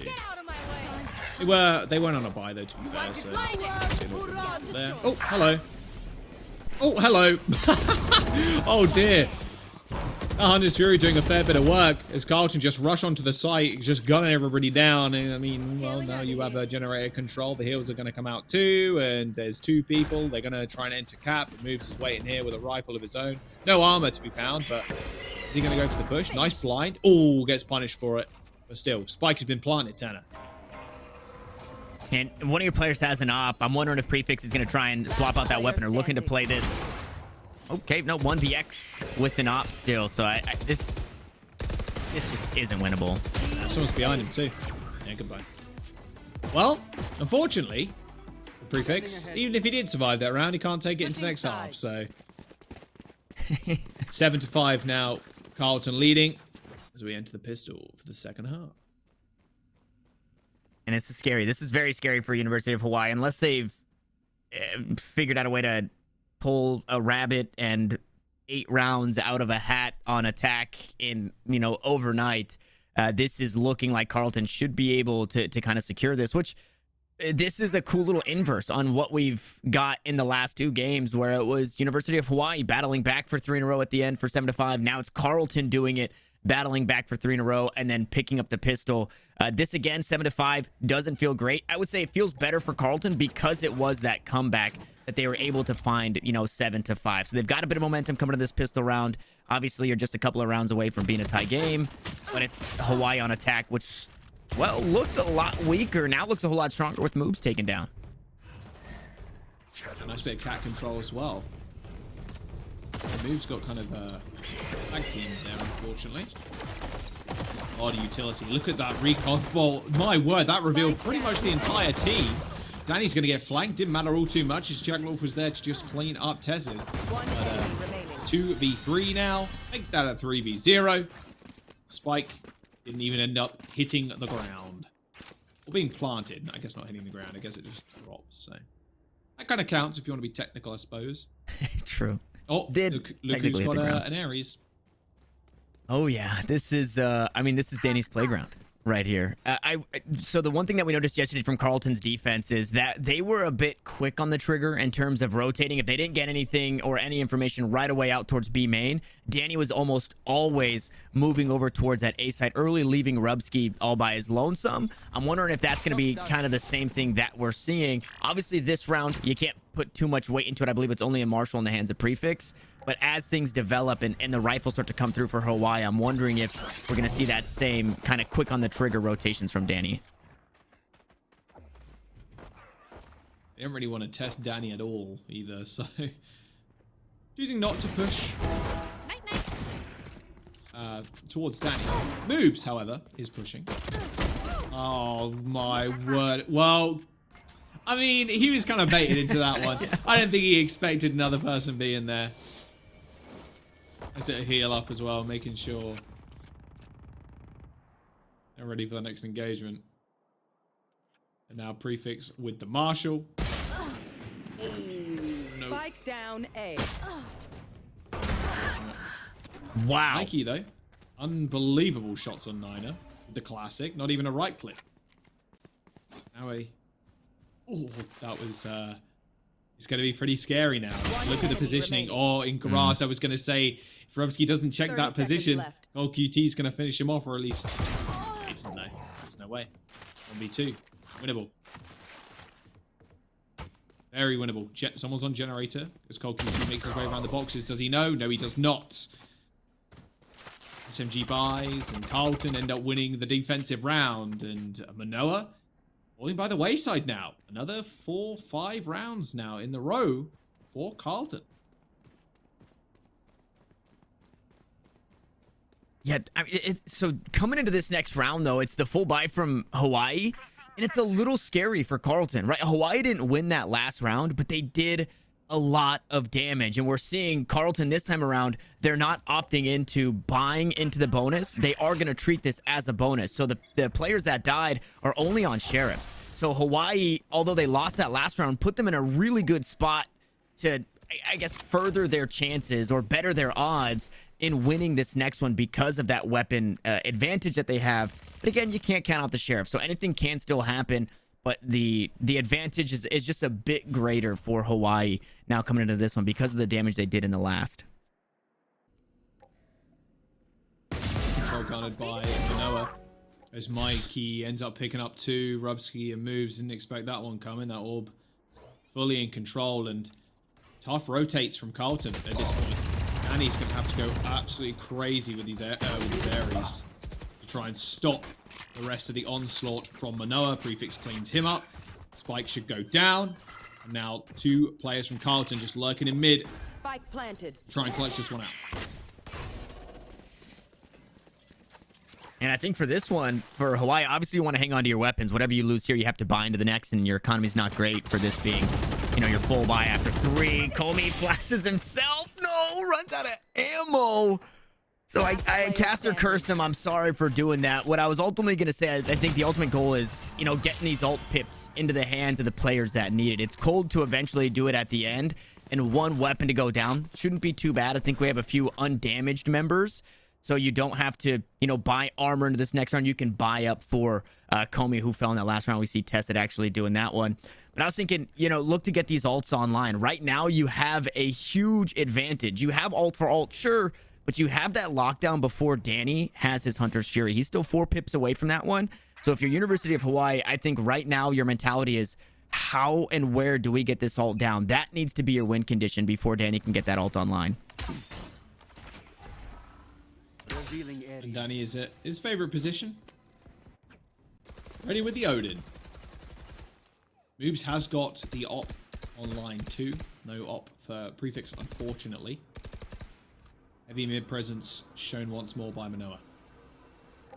But a change in the defense, the Killjoy now actually playing over towards that A side. So they're kind of just leaving Danny all by his lonesome here towards B. And with that kill on Jacklorf, that might give a false sense of security, thinking that it's only the Astra and the Sky over towards A. Dear me, Prefix almost took the head off of Moobs there. 45 HP remains. Carlton's op player. Now Tree. Get taken. Oh, they know where Rubsky is. Huge. That was just inevitable. That turret taken out. Call QT though. I'll take that trade any day of the week. How to now put themselves in a 3v3 situation. Killjoy ultimate still available though for Mānoa, so I'd be a little bit more worried. Oh, Carlton right now. There's the Odin taken down, instantly dispatched, and now moves. A couple HP remains, but nothing left. After the spray down, and Mānoa pick up another round. 7, sorry, to 9. Wow, there is just so much to drink in on these rounds. Yesterday, I think what we were seeing was a lack of value out of the utility, right? Kind of for Tested to have that drone 30 seconds into that round, 35, 40 seconds into that round, whatever it was, to spot out that Rubsky was playing over towards the A site is just absolutely huge. Sure, it's a 1-for-1 trade at the end of the day, and Prefix also getting that information, letting them know that, hey, this Killjoy is leaning back over towards B. University of Hawaii are doing such a good job in garnering information to then allowing themselves to propel themselves ahead in situations where you're thinking Carlton should come out on top because they are staying so versatile on defense. So heads up so far, a 1-for-1 trade across the map in this one, and it's another slow start where Hawaii just looking to get something before they push forward. The thing that stings about this one is Comey is down, and he's kind of been that star player this game. Definitely a large hit. Manoa. Mikey was playing that almost perfectly, right? He's playing all the way back, trying to bait Carlton in. They have been extremely aggressive in the past. Cole QT opens up site B with a couple of kills to his name. That was a 3v4. Hardly any guns on Carlton's side, so it's going to be rather difficult. But moves with the Sheriff, takes down Cole QT to start us off with. Hunter's Fury available. I mean, Lockdown 2. This looks almost unlosable for Mānoa. Prefix misses the shot, though, on a stationary target. Niner ends up falling. Moves, takes down the op and pulls the knives. 1v2. Super doable, but no. Misses the right click. Dashes to the left. Straight into the line of sight to Mikey. That'll be Mānoa taking another round. 8-9. And, well, the operator for Prefix also being retrieved and making its way on through. So once they buy one, at least they are able to kind of shuffle it through. Things get scary, though, right? Mānoa, they not only win the bonus, they get that next round. They start to string a few together. They force the reset like you would see in, a half that goes the way that this one did. But now it's Carlton back on weapons, and most importantly, it's Moobs, who has already started to shine, can do it just a bit more with, well, this op in hand. Man. I think someone got legged there, yeah. And no heals for Hawaii. It's rather frustrating. Although you are playing with ops, so... Not the worst, I suppose. Trying to think of the positives there. But Tanner, look at Manoa's ult bank once again. This is the round. This is the round to hit that lockdown if you're University of Hawaii. Again, you beat Danny to the punch. There's no Hunter's Fury. There's nothing even really to stop unless Danny has these crazy lineups with shock darts to stop the lockdown. There's nothing stopping University of Hawaii from getting value out of that one.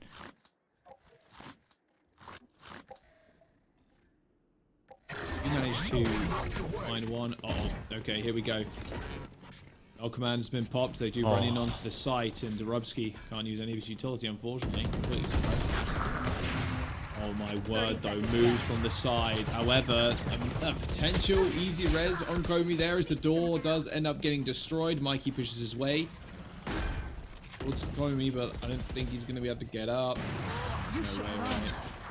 Beautiful play from Prefix and Moves. They're trading well, and Danny finishes one off with a shock dart. The flash out from the smoke, and Niner hits two of them. Lockdown gets destroyed, and now it's a 2v1, and Niner picks up Tessid as Carlton get the defuse. 10-8 on the board. They want to tie this series up. Remember, they only just lost a map. Icebox went the way of Mānoa and ended Carlton's win streak. Their blood is pumping through their veins. They are probably feeling the anger, and they're probably channeling that into some sweet plays. I don't know where I was going with that. I'm going to be real with you. They're pissed. They're angry. Yeah. They want to win, Tanner.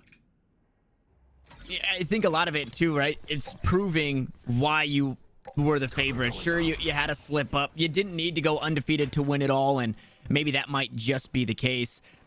I'm a little disappointed. Again, in that lockdown coming out from Mikey, it's in a rough spot. It's not a great one, and well, the ops go right back to it, and this time it's not a leg from Moobs onto Prefix. It's Prefix finding that first kill.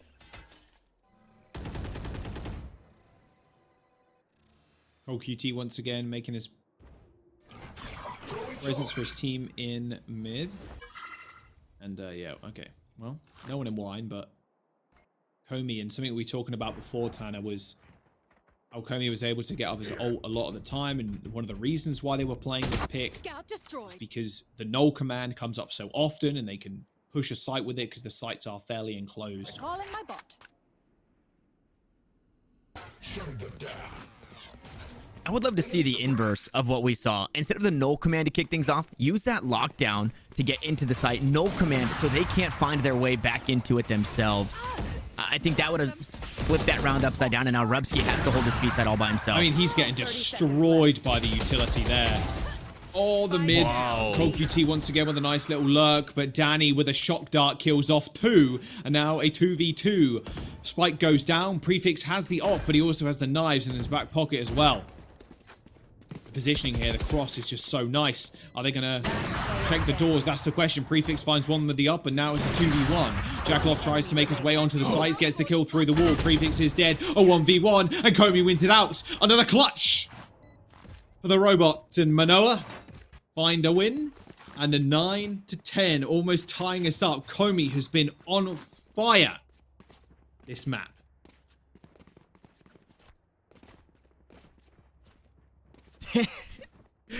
These rounds coming down to Prefix hitting that shot on Danny, then Jacklorf getting that wallbang onto Prefix. There's no way out for the Jet. The tailwind already expended. It's coming down to the wire. And the problems that you see when rounds come down to the wire is it no longer matters if you are winning every single round. Sure, you're getting more credits, but if you're winning every single round, but your team is forced to buy into that, the economy gets so stale. And although Carlton has been, you know, they strung a few in a row to get to those double digits, they lose one and they're immediately reset because of how close these rounds have been. But they have the numbers advantage. Comey was ready for it, and Tested bails him out. Heavy mid presence once again from Mānoa as QT and Comey are just cleaning everybody up, and a flawless. Oh my word. The whole of Carlton, they're just wandering into the sights of the University of Mānoa. Okay, that round was over in a blink of an eye, and Mānoa tie that up, 10 apiece. It's coming down to the wire, Tanner. Mānoa could take this map, take the series, and take home the $2,500 prize pool. They just keep this one up. They are very close to just wiping Carlton off the face of the earth here. It's been mid-aggression, but it hasn't garnered a whole lot for Carlton. Oh, no, okay, this time around it does. Very different approach from Carlton. They're just pushing straight through mid. They notice that Mānoa always have this mid control. It's the Omen being able to put smokes down and just blind that entire corridor as well. I mean, it's worked out for them. The last few rounds have been very dominant from Mānoa just through that mid control. And in the changes that Carlton made in this one, what worked on Icebox, right? It was take the space away from him. They do it right here in this round, and it works again. Oh, Danny kept sleeping, though, on the angle. Right down at wine, and now Rubsky in a situation he's all too familiar with. So Spike is going to get planted, and Mānoa are going to clear out every angle possible. But Rubsky, a little bit of a flank. What's new? He has lockdown, though. The problem is Hunter's Fury is available for Mānoa. I mean, that's in his backside. And although I don't think we see the ults in this round, Now you have so much weight on your shoulders. If you're tested, you have to stay alive in these rounds, so the lockdown on defense can't get any value. That Hunter Shuri needs to be... Oh, well. Yeah, the drone was literally just following, and there's no way he gets that kill, but he does. He had to make the choice. Had to go for some sort of defuse play. I guess at least he wipes the other two players out. Mānoa end up winning the round, 11-10. Carlton almost backed up to the ropes. Mānoa win this. They're on series point. Series point. And the point that I was trying to make in that last round is, if you're tested, although 3K in the previous round to close it out, a lot of damage done. They're able to buy into this one, but you have to stay alive as this Sova. You cannot give up this Hunter Shuri where that lockdown is still online, or else that almost secures the round for Carlton on any retake situation. So Sova, you gotta stay alive. Tested, you gotta stay alive. And well, they managed to do that here at the beginning of the round as they back off into their spawn. Mānoa playing so safe. Those sheriffs were gunning for him. 3 players from Carlton just booking it down A short.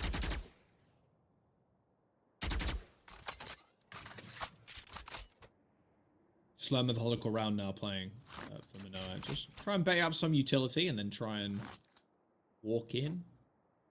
They are up against a KJ ult though. And a wall even. A divide.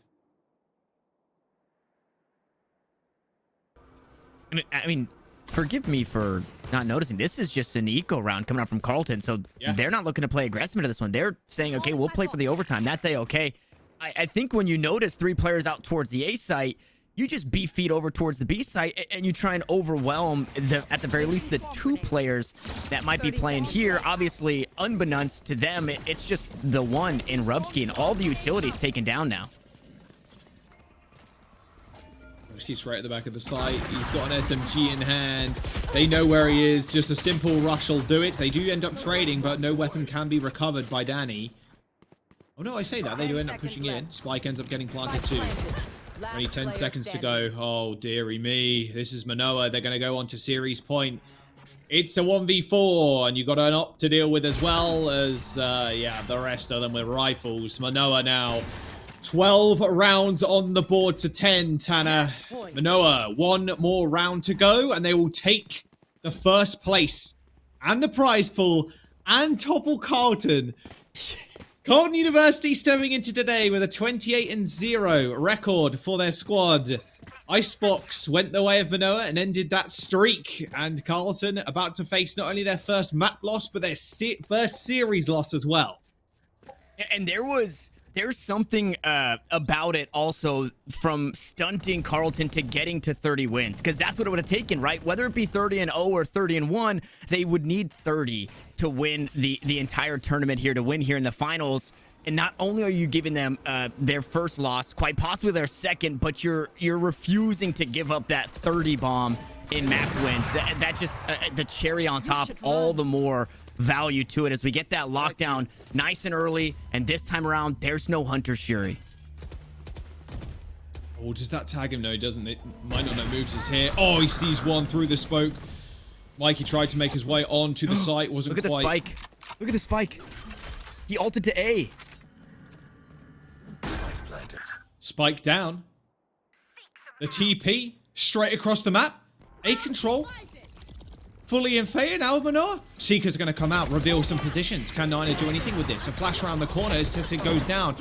But Rubsky and Jackloff, they're playing from 2 different angles, and Mānoa are going to have a tough time doing this one. Securing the round is of the utmost importance now for Carlton as they use that lockdown to try and gain some space. Hell is going to get checked, but Comey comes up big. Prefix is hiding onto the side here. Defender lockdown is down, and the knives are going to come out as well. There's one for Prefix. Can he actually clutch it out? They're going to be on the spike. Yes, no. they do. There is no way that they managed to do that. Prefix could have ended the entire series off the back of the knives, but the defuse comes out, and Carlton are still in the series. But Jack, look at the economy. I just said it, right? If you're coming down to the wire, you're never going to be able to get that savings that you need in terms of credits. Everybody died on the side of Carleton, and they're basically looking at what seems like a bonus round here. 4 Spectres and a Vandal is all they have for their defense. It's more than enough, but it's definitely not equal between these two teams. That round was absolutely insane start to finish. And again, we go right back to it where Carleton facing some adversity nice and early. Oh no! An early pick. I mean, that's just perfect. It's traded as Niner goes down. Knives from moves. I mean, this is the guy you want the knives on in a round like this to tie it up. He's going to dash away. Unfortunately, doesn't really get much damage done. There's 3 people now lurking towards tree from Catwalk. Danny just spammed the angles as much as possible. There goes the blind. Moves playing close. He gets dragged in, but it's perfect. Comey ends up going down. Redraws the knives. Only has 1. Bot coming back. But now it's a 3v4. Carleton still with only a couple of SMGs on their side and full buys, of course, from Mānoa.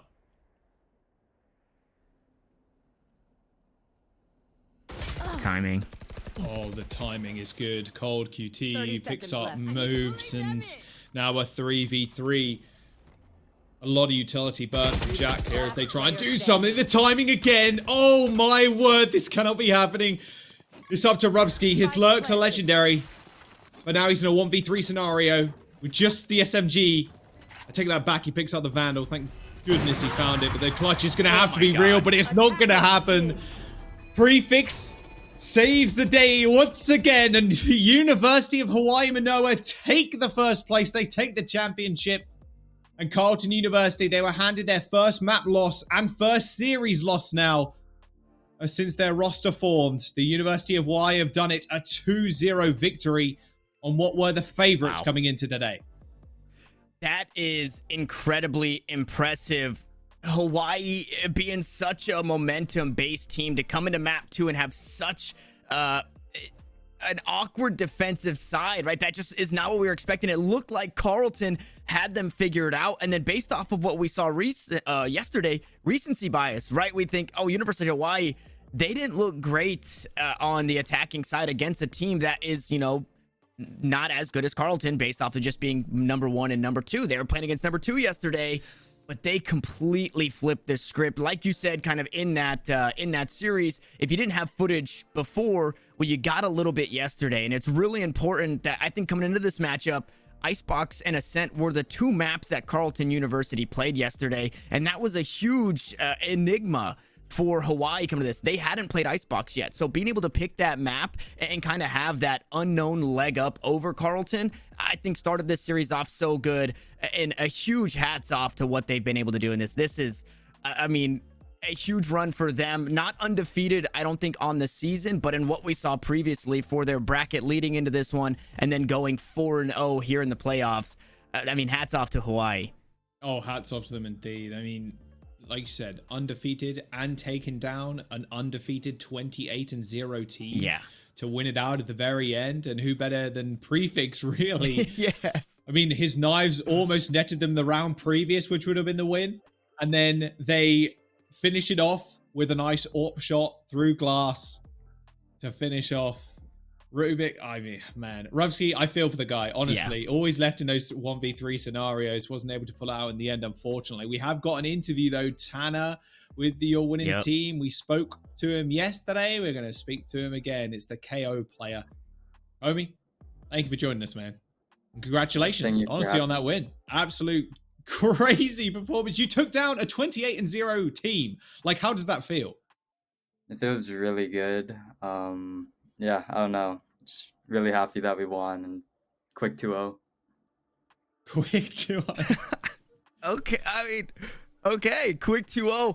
So this is, I'm not too sure, maybe you could give us some insight on how often you do play these teams, you know, on the Eastern side or in these Eastern conferences. And if you have had, I guess, much background in playing them or not, I would love to know what the number 1 in the East kind of looks like compared to another Titan that you guys took down in your road to getting here in SJSU. Yeah. I think East teams play a lot more slower and Mm. just kind of I don't maybe not more as a team, but it feels like more defaulty and like slow when they take map control compared to SJSU. I feel like did a lot more like 5-man pushes as a team. It's like off the bat. Okay, well, of course, Prefix was almost man of the hour there a couple of times at the very end of it. What were the comms like? You guys must have been going absolutely crazy when he jumps in with the knives, gets the 2 kills, but unfortunately the defuse ended up happening. What was the comms like overall? We thought we were gonna win that round, and then we're still hyped because we killed all of them and they were broke, so it just kind of made the last one a lot easier. Well, then talk to me. So we know that you're a team. First and foremost, I was looking back. Love the haircut. Looks great. I was like, Kobe looks a little different today. So you look great, man. And that's exactly what you needed, a fresh haircut for a fresh new day. But coming into the start of this day, Icebox was a map that you hadn't played yet on, the playoffs yet. Kind of an enigma. What were your thoughts behind picking that map pick? Was it because you had seen Carlton play, I guess, both of these maps yesterday? Or is Icebox kind of a homestay for this Hawaii Mānoa squad? Icebox, I think, is probably like one of our strongest maps. We just didn't play it yet, like on stream, so we knew that they at least didn't like watch us play it. So we were pretty confident in taking that if it was chosen. And then we're just confident on like Ascent and like any other map that we play, honestly. It's good. I hope we see more KO from you as well, honestly. The Yeah. KO play, it's always nice to see. Maybe a bit of a underutilized agent. Well, for the last question, it's not really a question. Is there anybody you want to give a shout out to in the community or in your team, or anybody at all? Just want to shout out like everyone on the team and people at UH like Kason and Rod. We love them and they help us out a lot. Okay, sick. All right, that's it from us, and congratulations again, Comey. It's been a ride, and taking down a 28-0 team, that's definitely gonna be feeling good. Hopes are definitely high, and we'll hope you see more in the future. Yeah, thank you. Thank you. All right, Tanner. I mean, that series was just ridiculous. Beating the favorites and seeing a little bit of KO on the field as well. I'm never gonna say no to that one. Yeah, you can't, especially after the changes. I think I should have kind of picked the brain a bit more because I wanted to know what changed from yesterday to today. Obviously, the KO coming in cold versus a KO coming in off of already having played a map and won that map. I would think that had a bit to do to kind of Comey's success in this one. But yeah, it looked so good today. The changes are so strong. We even saw in the one site hit that I think the round they ended up losing it, but Comey pushes in. No command online, everybody's getting suppressed. Pushes in towards that switch, and unfortunately the door is not closed in time, and Moobs is able to hit the op shot. But because of the recent changes, that no command, it's still pulsing. So everybody's still suppressed trying to get onto the site. It just buys that much more space for your team. And then we saw the way we got a bit, I guess, closer of a look because of Comey popping off. The observers are able to follow him a bit more in how he's playing, whether to help his team with pop flashes over the top of these walls or, looking to have that right click underhand toss and play outside of some of these smokes. I really liked seeing the KO here. And I think that in ever-growing collegiate scene, we talked about this yesterday, right? You kind of get what you get and you don't throw a fit in terms of players who are attending your university, and the scene is always skyrocketing. So to see a team so early, even in a young IGL who plays as well as he does, who plays as versatile as he does, Sky, Viper, KO, to kind of be on that wave and understand what is going to be strong. I think that just speaks so well to the rising star that we saw in Comey today. Yeah, I think there's a ton of rising stars in Collegiate in general, and I'm sure we're going to see a few of those familiar names move on to bigger and better things later down the line. But that is it for us today from the NACE Starleague. Congratulations once again to the University of Hawaii Mānoa on your spectacular victory and that prize pool of $2,500 as well. My name has been Jaws, and that has been Tanner. Thank you so much for having us, and the lovely production as well, working super hard behind the scenes. And with that, we'll see you very soon.